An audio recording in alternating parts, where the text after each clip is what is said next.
To receive NFT on blockchain.com. If you would like to receive NFTs on blockchain.com, it is rather quite simple for us to do so.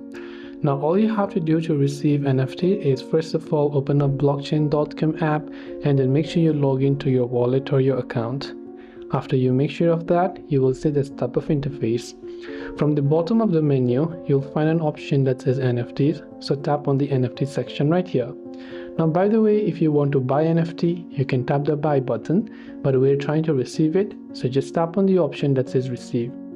Now select the network from how you would like to receive or buy or receive an NFT, right?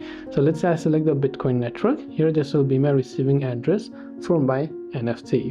And if you want to receive from other networks, make sure to choose that address and then you'll be able to receive it in that way.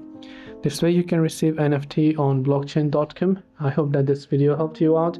If you have got any further questions, feel free to leave them down in the comments below. As always, thank you for watching till the very end and see you soon in the next video.